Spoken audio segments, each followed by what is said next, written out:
I know that many of you have been asking about some of the recent revisionism as to why the international community will be gathering in Montreux next week. So let me make it clear here today. From the very moment that we announced the goal of holding a Geneva conference on Syria, we all agreed that the purpose was specifically and solely to implement the 2012 Geneva I communiqué.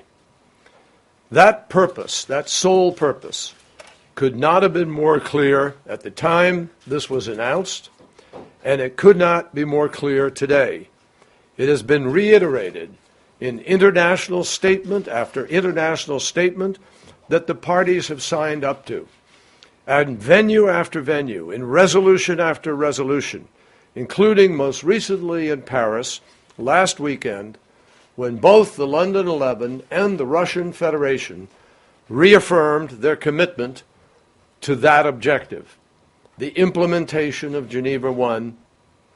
So for anyone seeking to rewrite this history or to muddy the waters, let me state one more time what Geneva II is about. It is about establishing a process essential to the formation of a transition governing body with full executive powers established by mutual consent. That process, it is the only way to bring about an end to the civil war that has triggered one of the planet's most severe humanitarian disasters and which has created the seeding grounds for extremism. The Syrian people need to be able to determine the future of their country. Their voice must be heard. And any names put forward for leadership of Syria's transition must, according to the terms of Geneva I, and every one of the reiterations of that being the heart and soul of Geneva II, those names must be agreed to by both the opposition and the regime. That is the very definition of mutual consent. This means that any figure that is deemed unacceptable by either side, whether President Assad or a member of the opposition, cannot be a part of the future. The United Nations, the United States, Russia, and all the countries attending know what this conference is about. After all, that was the basis of the UN invitation sent individually to each country, a restatement of the purpose of implementing Geneva I. And attendance by both sides and the parties can come only with their acceptance of the goals of the conference. And we, too, are deeply concerned about the rise of extremism. The world needs no reminder that Syria has become the magnet for jihadists and extremists.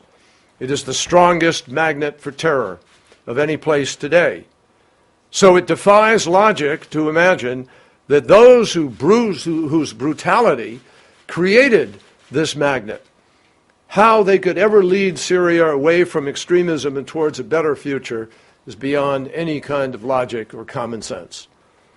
And so on the eve of the Syrian Opposition Coalition General Assembly meeting tomorrow to decide whether to participate in Geneva in the peace conference, the United States, for these reasons, urges a positive vote.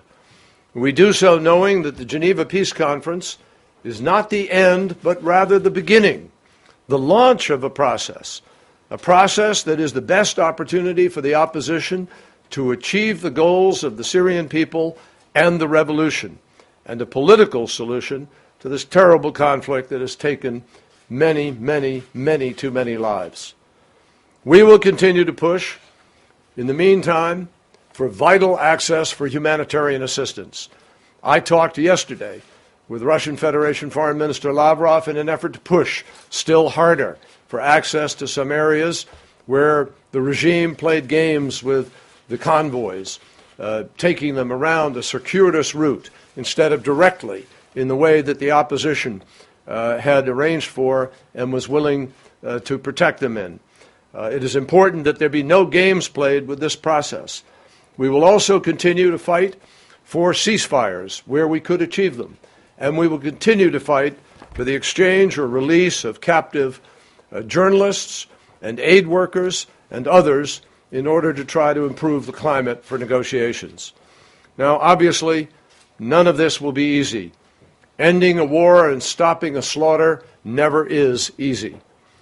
We believe, though, this is the only road that can lead to the place where the civilized world has joined together in an effort to lead the parties to a better outcome. And to the Syrian people, let me reiterate, the United States and the international community will continue to provide help and support, as we did yesterday in Kuwait, where we pledged $380 million of additional assistance in order to try to relieve the pain and suffering of the refugees. We will continue to stand with the people of Syria, writ large, all the people, in an effort to provide them with the dignity and the new Syria which they are fighting for. Thank you. And as I said, I'd be happy to answer questions tomorrow. Thanks.